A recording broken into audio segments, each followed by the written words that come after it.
नमस्कार दोस्तों, मैं सतीश। अपने बीपीएन एजुकेशन कोचिंग सेंटर में स्वागत है। अपन पढ़ चुके थे संज्ञा संज्ञा का संज्ञा की एक क्लास हो चुकी थी अपनी, और उस वक्त लाइट चली गई थी तो अधूरी रह गई थी संज्ञा। तो आज कंप्लीट कर लेंगे संज्ञा को। तो संज्ञा में कहाँ तक जातिवाचक संज्ञा पढ़ रहे थे। जातिवाचक के दो भेद देख लिए थे, तो आज वापस से रिपीट कर रहे हैं जातिवाचक संज्ञा। जातिवाचक संज्ञा जातिवाचक संज्ञा होती क्या है कि किसी व्यक्ति वस्तु स्थान की जाति या समूह का बोध हो, वो क्या है जातिवाचक संज्ञा। और ये कितने प्रकार की होती है? दो प्रकार की। कौन कौन सी? एक तो है समूहवाचक और दूसरी है द्रव्यवाचक।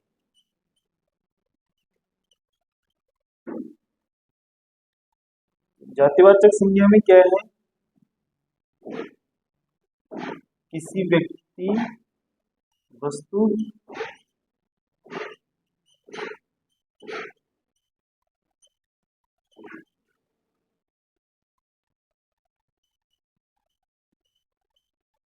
स्थान के नाम की जाति का बोध, जाति या समूह का बोध हो, वही क्या है जातिवाचक संज्ञा। तो इसमें क्या होता है जातिवाचक संज्ञा में कैसे, जैसे परिवार, तो परिवार में क्या समूह, तो एक परिवार की जाति का बोध हो रहा है, फैमिली का। ऐसे ही सेना ले लो, जवान, पूरी जवान आ गई, एक जाति हो गई, सेना हो गई। पुलिस,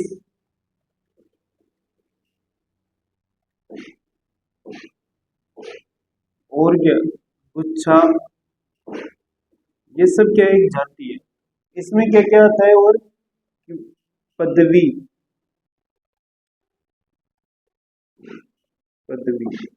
या उपाधियां जिनको बोला जाता है। उपाधि या पदवी कैसे?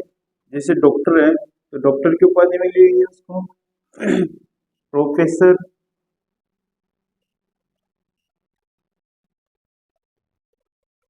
ऐसे ही। अब इन दोनों के प्रकार देखते हैं हम, समूहवाचक और द्रव्यवाचक। ये तो एक जातिवाचक का परिभाषा थी कि किसी व्यक्ति वस्तु स्थान के नाम की जाति या उसके समूह का बोध हो, तो क्या है जातिवाचक संज्ञा। जैसे परिवार, सेना, जवान, बच्चा, और या उपाधियों में ले लो डॉक्टर, प्रोफेसर। ऐसे ही प्राकृतिक आपदाएं आएगी, वो भी किस में आती है? जातिवाचक संज्ञा में। प्राकृतिक आपदा, प्राकृतिक आपदाओं में क्या है? तूफान, तूफान का भी अलग अलग नाम रहता है ना, वैसे इसका तूफान एक जाति है। आंधी,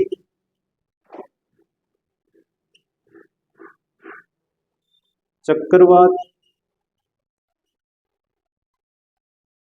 भूकंप, ये सब क्या है प्राकृतिक आपदा है। वर्षा, अलग अलग नाम है ना, ग्रीष्म ऋतु। तो हम पढ़ेंगे जातिवाचक के दोनों प्रकार, कौन कौन से? समूहवाचक और द्रव्यवाचक। समूहवाचक किसे बोला जाता है कि किसी जात मतलब समूह का बोध हो।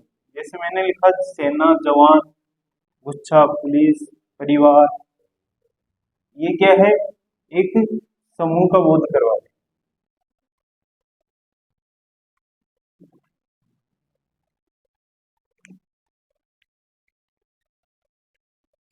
क्या है? समूहवाचक।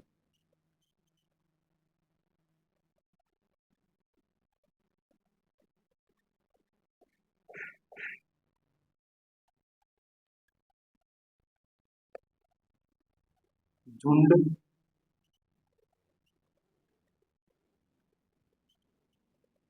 गुच्छा, परिवार, सेना, पुलिस, झुंड, गुच्छा, परिवार, सेना, पुलिस और भीड़, जुलूस, जनता,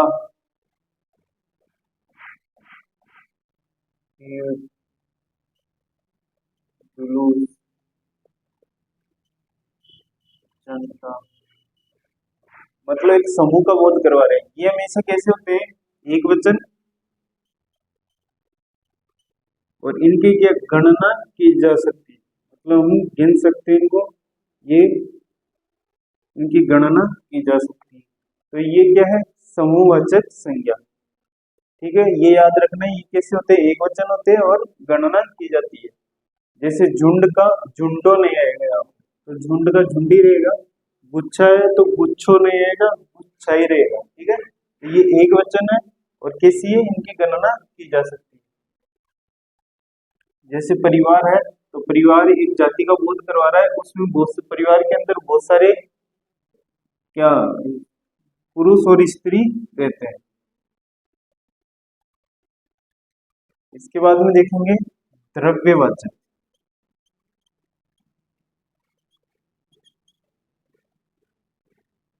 द्रव्यवाचक में क्या है? द्रव्यवाचक संज्ञा में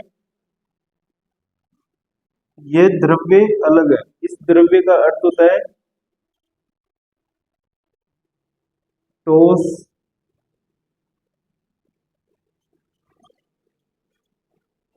और एक द्रव। इस द्रव का अर्थ होता है लिक्विड। ठीक है, तो द्रव्यवाचक में क्या क्या आता है? जो प्रकृति से प्राप्त हो। किससे? प्रकृति से प्राप्त हो। और कैसे क्या आएंगे इसमें? पदार्थों के नाम आएंगे। जैसे, और ये कैसे रहते हैं? हमेशा एक वचन रहते हैं। कैसे? एक वचन। जैसे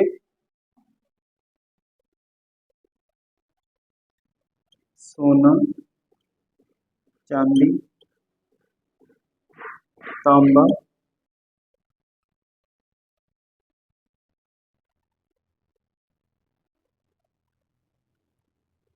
पेट्रोल,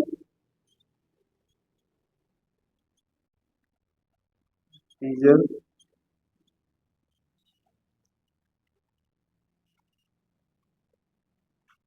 नाइट्रोजन, ऑक्सीजन,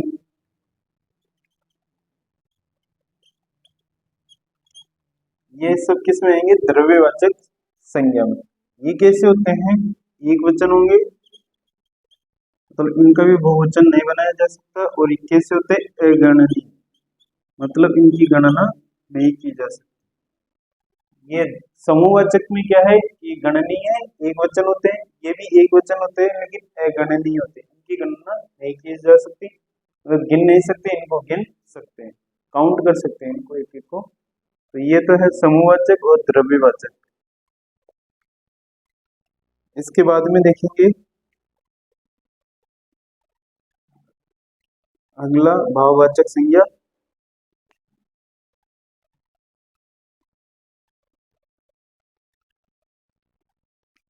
और इनको क्या? द्रव्यवाचक को मापा जा सकता है या तोला जा सकता है, लेकिन गणना नहीं की जा सकती। गणना की समूहवाचक संज्ञा की जा सकती है।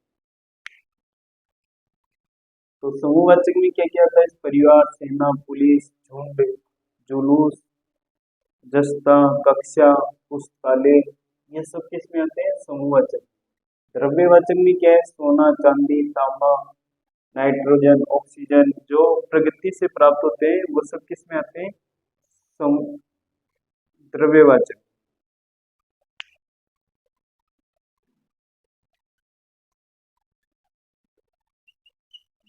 दूध, दही, ये सब क्या है? रक्त, द्रव्यवाचक संज्ञा। अब दूध, दूध है तो एक वचन में आएगा। दूध का दूधो तो नहीं बना सकते, बहुत सारा दूध तो लेगा, तो क्या आएगा, दूध का ही प्रयोग होगा, दही का दही होगा और रक्त का रक्त ही प्रयोग होगा। रक्त तो नहीं लिख सकते हैं, रक्त ही आएगा। ठीक है, यह है समूहवाचक संज्ञा और द्रव्यवाचक संज्ञा। अब देखेंगे भाववाचक संज्ञा।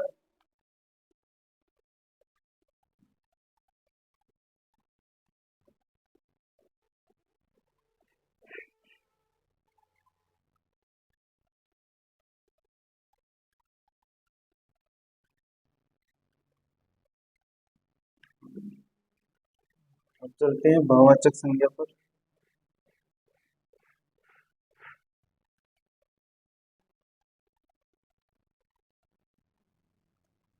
भाववाचक संज्ञा में क्या है, किसी व्यक्ति, वस्तु या पदार्थ की अवस्था, गुण, दशा का बोध कराने वाले विकारी शब्दों को क्या कहा जाता है, भाववाचक। भाववाचक संज्ञा में क्या आता है,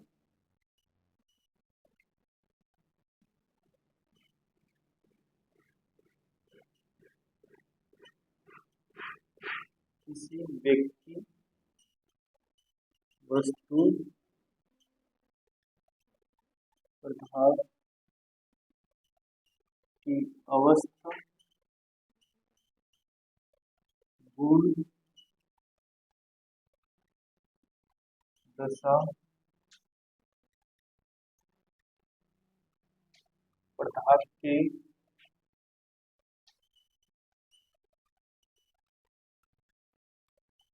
दशा की अवस्था का बोध कराने वाले, अवस्था का बोध कराने वाले विकारी शब्दों को भाववाचक संज्ञा कहते हैं। शब्दों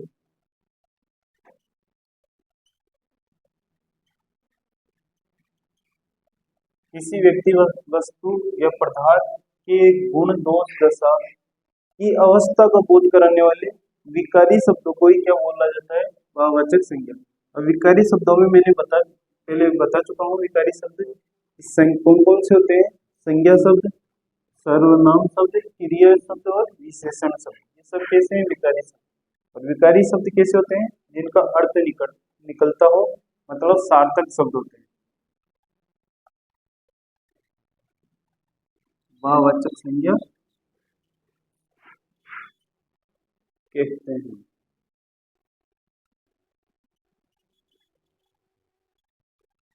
अब भाववाचक संज्ञा में जैसे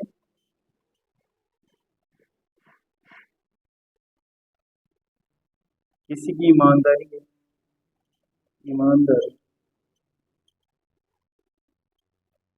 बेईमानी, खुशी,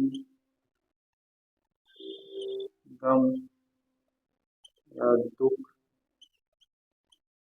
लंबाई,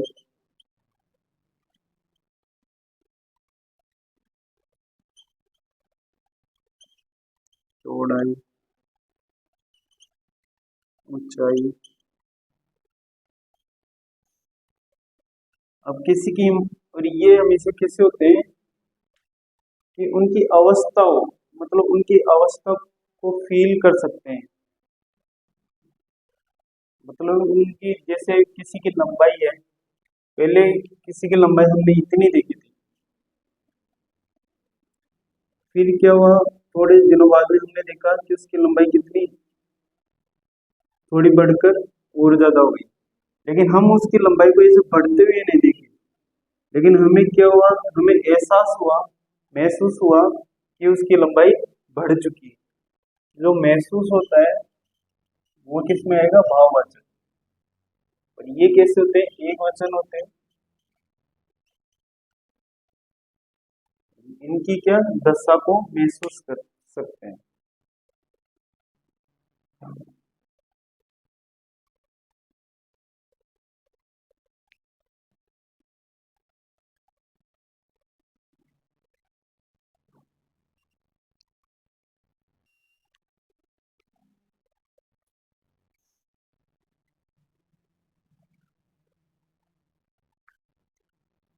और देख लो, मोटापा,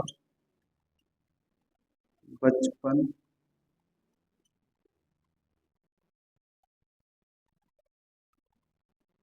ये सब क्या है, भाववाचक। हम उसका केवल मोटापा, बढ़ता हुआ मोटापा देख नहीं सकते, केवल महसूस कर सकते हैं, लेकिन ऐसे देख नहीं सकते कि वो एकदम से मोटा हो गया, ऐसे दिख रहा है भाई मोटापा बढ़ रहा है। लेकिन क्या किया जा सकता है, महसूस किया जा सकता है।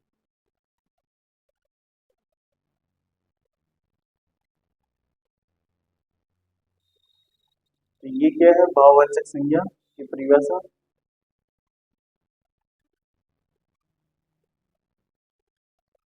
और भाववाचक संज्ञा को 5 प्रकार से बताया गया है। जातिवाचक से भाववाचक में, और सर्वनाम, विशेषण, क्रिया, अव्यय। अब इनके आधार पर देखेंगे कैसे कैसे भाववाचक में परिवर्तन होते हैं।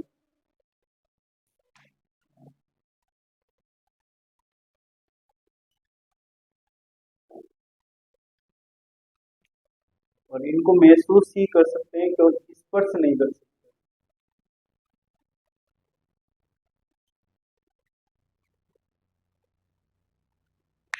अब किसी की ईमानदारी को स्पर्श से थोड़ी कर सकते हैं, केवल क्या देखकर महसूस कर सकते हैं कि ये व्यक्ति कैसा है, ईमानदार है। बेईमान को बेईमान देख के उसकी खुशी, गम, दुख, लंबाई, चौड़ाई, मोटापा, बचपन, उसका सौंदर्य, गुस्सा, प्रेम, खुशी,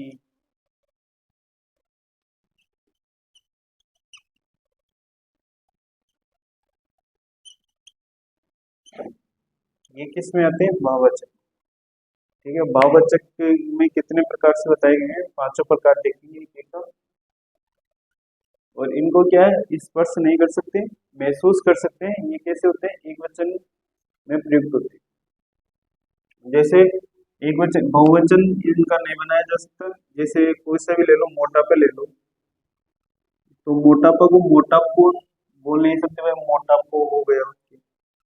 या उसको बहुत सारी खुशियों हो गया, यानी उसको बहुत सारी खुशी हुई, और वो बहुत बड़ा ईमानदार हो गया। मतलब बहुवचन बना ही नहीं सकते, क्या कैसा रहेगा, एक वचन में प्रयुक्त होगा हमेशा।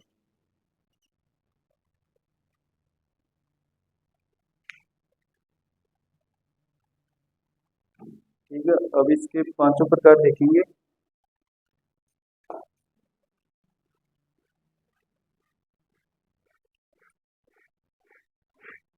जातिवाचक से भाववाचक में, यानी संज्ञा से भाववाचक, सर्वनाम से भाववाचक में, क्रिया से, विशेषण से, और अव्यय से, ये 5 प्रकार देखेंगे।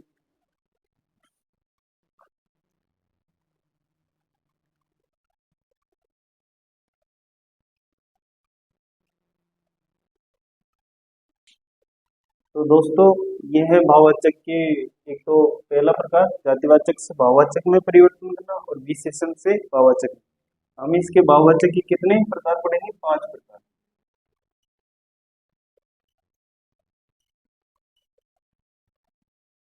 अब जातिवाचक से भाववाचक में कैसे परिवर्तन होंगे, मैंने पहले नियम लिखवा चुका हूँ पहले, कि जैसे आ आएगा,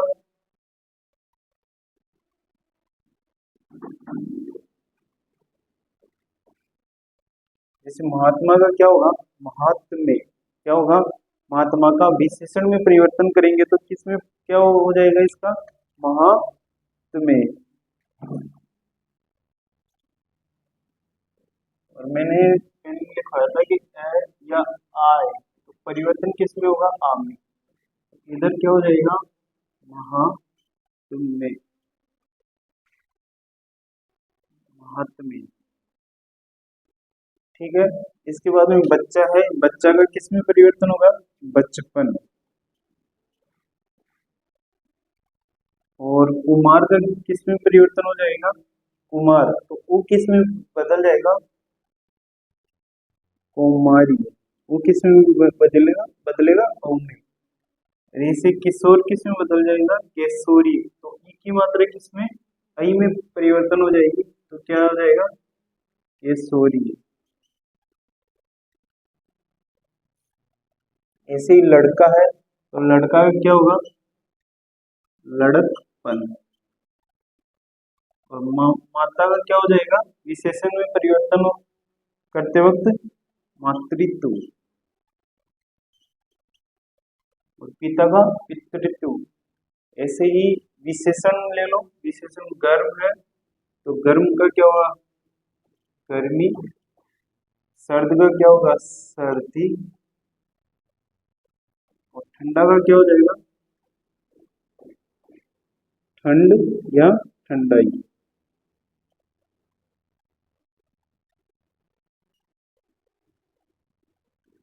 ऐसे ही सच्चा का क्या होगा, सच। झूठ का क्या होगा, झूठा। अच्छा का क्या हो जाएगा, अच्छाई। और बुरा का बुराई। तो ये सब क्या है, ये सब भाववाचक है। ये क्या है, ये विशेषण है। ऐसे ही इधर क्या है, ये भाववाचक में परिवर्तन हुए और ये किसमें, ये क्या है, जातिवाचक। जातिवाचक से भाववाचक और विशेषण से भाववाचक में। ये क्या है, भाववाचक के दो प्रकार। अब तीसरा और चौथा, पांचवा प्रकार और देखते हैं।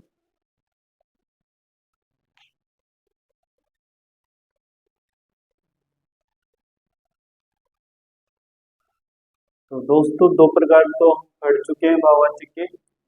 एक तो जातिवाचक से भाववाचक में परिवर्तन करना और एक था विशेषण से भाववाचक में परिवर्तन करना। अब सर्वनाम संज्ञाओं से भाववाचक संज्ञा में परिवर्तन।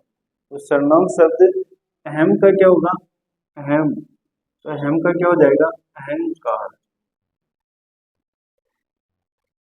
क्या हो जाएगा, अहंकार। सर्व का क्या हो जाएगा, सर्व का सर्व, सर्वस्व। और अपना का क्या हो जाएगा, अपनापन।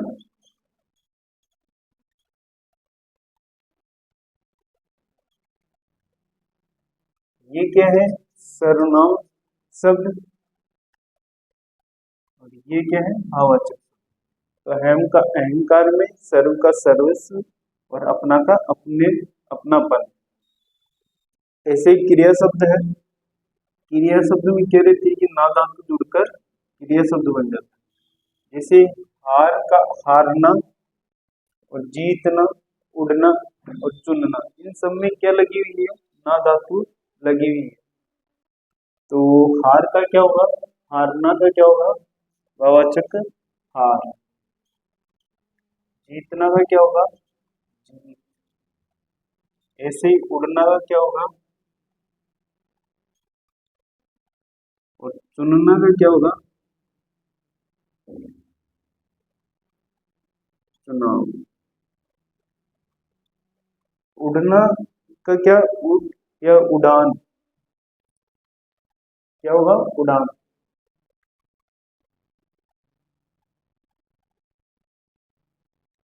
इसमें क्या जुड़ी हुई है, ना धातु।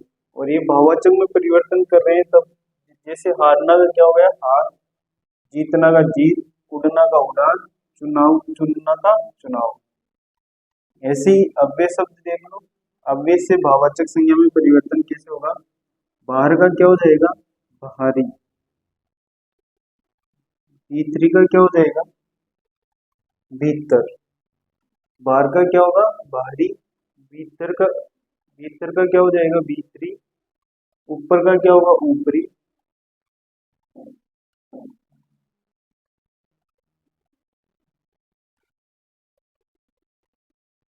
इसका क्या होगा, भीतरी। भीतर का भीतरी। ऊपर का क्या हो जाएगा, ऊपरी। दूर का क्या होगा, दूरी। निकट का क्या हो जाएगा, निकटतम।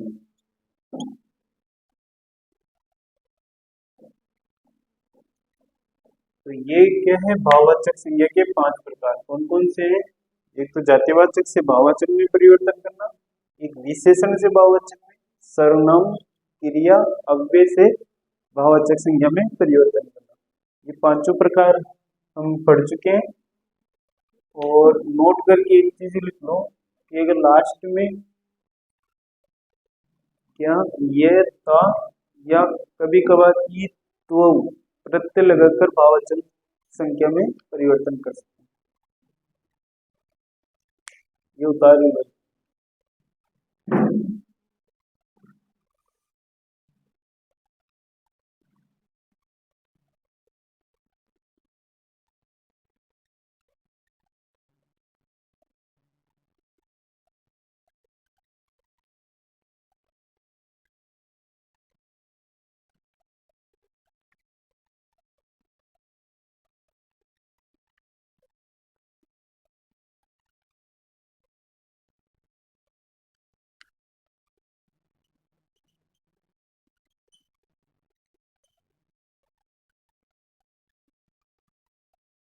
भाववाचक संज्ञा बनाते वक्त क्या करना है? भाववाचक संज्ञा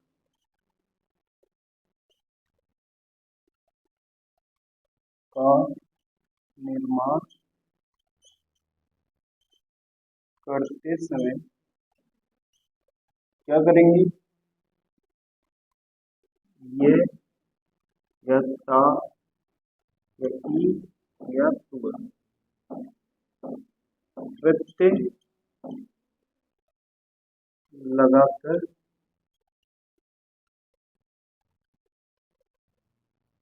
भाववाचक संज्ञा में परिवर्तन कर दें।